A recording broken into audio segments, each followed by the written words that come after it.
नमस्कार दोस्तों, स्वागत है आप सभी का हिंदी स्टडी में। आज हम पढ़ने वाले हैं प्रेमाश्रयी शाखा। हम पढ़ रहे हैं भक्ति काल और भक्ति काल में प्रेमाश्रयी शाखा या सूफी काव्यधारा हम पढ़ने वाले हैं। इसका एक पार्ट डाल चुकी हूँ भक्ति काल का, संत काव्यधारा का। ठीक है, स्टार्ट करते हैं। डॉक्टर गणपति चंद्रगुप्त ने हिंदी प्रेमाख्यान परंपरा का प्रथम काव्य हंसावली को माना है, जिसकी रचना असाहित ने की है। किसने की है? असाहित ने। दोस्तों, ये एग्जाम में पूछा जाता है कि गणपति चंद्रगुप्त ने हिंदी की पहली हिंदी प्रेमाख्यान परंपरा का प्रथम कवि किसे माना है? तो इन्होंने प्रथम जो माना है असाहित को माना है, गणपति चंद्रगुप्त ने। ठीक है। ऐसे ही रामकुमार वर्मा ने मुल्ला दाऊद कृत चंदायन से हिंदी प्रेमाख्यान परंपरा का प्रवर्तन माना है। रामकुमार वर्मा ने माना है मुल्ला दाऊद से। इन्होंने किनसे माना है? मुल्ला दाऊद की चंदायन से। आचार्य रामचंद्र शुक्ल ने मृगावती के रचयिता कुतुवन को हिंदी प्रेमाख्यान परंपरा का प्रथम कवि माना है। आचार्य रामचंद्र शुक्ल ने किसे माना है? ये एलटी के एग्जाम में पूछा जा चुका है कि आचार्य रामचंद्र शुक्ल ने मृगावती के रचयिता कुतुवन को हिंदी का प्रथम प्रेमाख्यान काव्य परंपरा का प्रथम कवि माना है। जबकि हजारी प्रसाद द्विवेदी ने किसे माना है? ईश्वर दास को। सत्यवती कथा, ईश्वर दास की जो सत्यवती कथा है ना, उसको हिंदी का प्रेमाख्यान काव्य का प्रथम माना है कवि। जो इस प्रकार है, जो इस परंपरा की प्रथम कृति के रूप में उल्लेख किया है। आगे देखते हैं। असाहित कृत हंसावली की काव्य भाषा को लेकर मतभेद है। गुजराती विद्वान इसे गुजराती काव्य रचना मानते हैं। मोतीलाल मेहनारिया ने राजस्थानी भाषा और साहित्य में इसे राजस्थानी भाषा की रचना माना है। चंदायन पूर्वी भारत में प्रचलित लोरिक, उनकी पत्नी मैना और उसकी विवाहिता प्रेमिका चंदा की प्रेम कथा पर आधारित है। नायक लोरिक के नाम पर इसे लोरकायन या लोरकहा भी कहा जाता है। तो ये भी एग्जाम में पूछते हैं कि चंदायन का दूसरा नाम क्या है? लोरकहा या लोरकायन, दोनों में से कोई भी नाम आए एग्जाम में तो ये आप इस पर टिक करना। चंदायन की भाषा परिष्कृत अवधि है। इसमें चंदा को अलौकिक सत्ता का प्रतीक बनाया गया है। सत्यवती कथा के रचयिता ईश्वरदास सगुण उपासक भक्त थे, जिन पर सूफी मत का आरोपण संभव नहीं हुआ। अतः आचार्य शुक्ल ने इन्हें भक्ति काल की किसी भी शाखा में स्थान नहीं दिया। सत्यवती कथा सौंदर्य, प्रेम, विरह, निरूपण, तत्कालीन भाषा का उल्लेख, अवधी भाषा, दोहा, चौपाई, शैली आदि की दृष्टि से हिंदी प्रेमाख्यान परंपरा का उच्च कोटि का काव्य है। गणपति चंद्र कृत माधवनल कामकंडला में केवल दोहों का प्रयोग हुआ है। किसका प्रयोग हुआ है? केवल दोहों का प्रयोग हुआ है। हिंदी में सूफी काव्य परंपरा के सर्वश्रेष्ठ कवि मलिक मोहम्मद जायसी हैं। कौन है? मलिक मोहम्मद जायसी हैं। और मलिक मोहम्मद जायसी इनकी जो सूफी कवि हैं, परंपरा के सर्वश्रेष्ठ कवि माना जाता है मलिक मोहम्मद जायसी को। इनकी 3 रचनाएं हैं। इनकी रचनाएं तो और भी हैं, लेकिन जो रामचंद्र शुक्ल ने इनकी 3 ही रचनाएं प्रमाणित मानी हैं। इनकी रचनाएं हैं, इसमें दे रखी हैं, देखो, अखरावट, आखिरी कलाम और पद्मावत। और जो इनकी और भी रचना है, पद्मावत, अखरावट, आखिरी कलाम, चित्रलेखा, कहरनामा और मसलनामा। तो इनकी जो है ये पद्मावत, तो इसमें से तो हमेशा कुछ ना कुछ पूछा ही जाता है। इसकी एक वीडियो अलग से बना के दूंगी दोस्तों।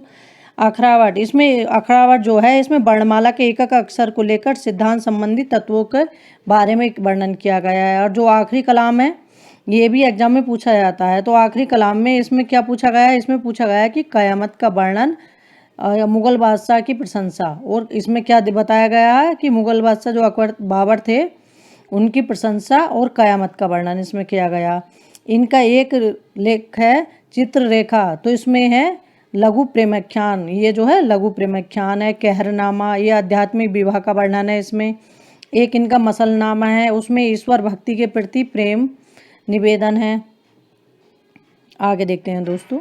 अखरावट में देवनागरी वर्णमाला के एकक अक्षर वर्ण को लेकर सैद्धांतिक बातें कही गई हैं। आखिरी कलाम में कयामत का वर्णन किया गया है। ठीक है। पद्मावत जायसी के यश का आधार है। जब एग्जाम में पूछा जाता है जायसी के यश का आधार क्या है, पद्मावत है। इसका रचना काल क्या है, 1520 हिजरी के आसपास, वैसे तो 1540 ईस्वी है। पद्मावत में चित्तौड़ के राजा रत्नसेन और सिंघलदीप की राजकुमारी पद्मावती के प्रेम विवाह का विवाह उत्तर जीवन का चित्रण मार्मिक रूप में हुआ है। पद्मावत प्रेम के पीर का व्यंजना करने वाला विशद प्रबंध काव्य है। यह दोहा चौपाई में निबद्ध मसनवी शैली में लिखा गया है। इसकी भूमिका विवादास्पद एवं उदात्त है। पद्मावत में पद्मनी परम सत्ता का प्रतीक है। पद्मनी जो है किसका प्रतीक है, परम सत्ता का प्रतीक है।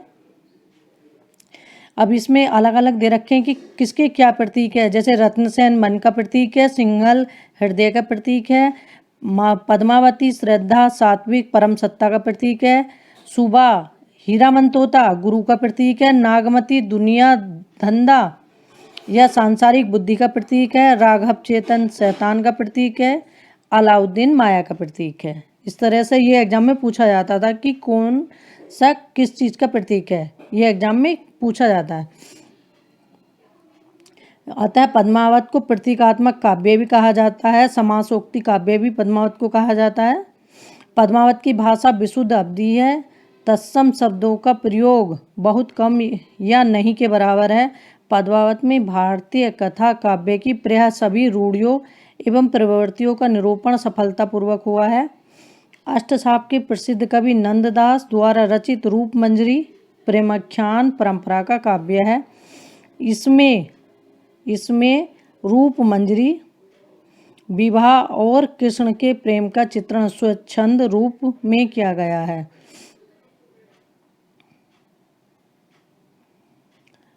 रूपमंजरी के आरंभ में कवि ने ईश्वर स्तुति रचना का उद्देश्य आत्मपरिचय प्रेमाख्यानों की परंपरा के अनुसार ही किया है। इसकी भाषा ब्रज दोहा चौपाई शैली का प्रयोग हुआ है। चित्रावली के रचयिता कौन है, उस्मान है। अपनी रचना का उद्देश्य अमर होने की इच्छा पूर्ति करना है, बताया है। इन्होंने जो बताया अपनी रचना का उद्देश्य अमर होने की इच्छा पूर्ति करना है। उस्मान के अन्य कवियों को चित्रावली से बढ़कर प्रेम कथा लिखने की चुनौती दी है। उस्मान ने अन्य कवियों को चित्रावली से बढ़कर प्रेम कथा लिखने की चुनौती दी है। आगे देखते हैं दोस्तों। फूंकर कृत रस रतन में राजकुमारी रंभा और सोम के प्रेम का निरूपण किया गया है। रस रतन फूंकर की रचना है। किसकी रचना है, फूंकर कृत। हिंदी प्रेमाख्यान परंपरा के अन्य कवि हैं मंजन की है मधुमालती, कुशलाभ की है ढोलू मारुला दुहा, माधव नल और कामकनला। जैन सर्वाक जटमल प्रेमलता की कथा, नारायण दास की है चिताई वार्ता, शेख नबी की है ज्ञानदीप, नरपति व्यास की है नल दमयंती, मुकुंद सिंह की है नलचरित और जान कवि सर्वाधिक संख्या में प्रेमाख्यानों के रचयिता हैं। इन्होंने 78 काव्य ग्रंथों की रचना की, जिनमें 29 प्रेमाख्यान हैं। सूफी कवि नूर मोहम्मद ने अनुराग बांसुरी में दोहे की जगह बरवे का प्रयोग किया है। अनुराग बांसुरी ने क्या किया है, दोहे की जगह बरवे का प्रयोग किया है। सूफी कवियों के प्रबंध काव्य मसनवी शैली में रचित हैं, अर्थात इनमें सर्गबद्धता नहीं है। ये दोस्तों कुछ सूफी हमारे प्रेमाख्यान काव्य है ना, उससे संबंधित महत्वपूर्ण वन लाइनर हैं। ये आसानी से याद भी हो जाते हैं और हम इन्हें पढ़ेंगे, एक दो बार सुनेंगे तो आसानी से ये हमारे याद हो जाएंगे। अब जैसे इससे संबंधित कुछ और जानकारी है, जैसे मैं तुम्हें बताती हूँ, जो सूफी काव्य है इसमें ईश्वर की साधना 4 पड़ावों में की गई है। 4 पड़ाव हमारे कौन कौन से हैं दोस्तों। इस पहला पड़ाव है हमारा शरीयत, तरीकत, मरीफत, हकीकत।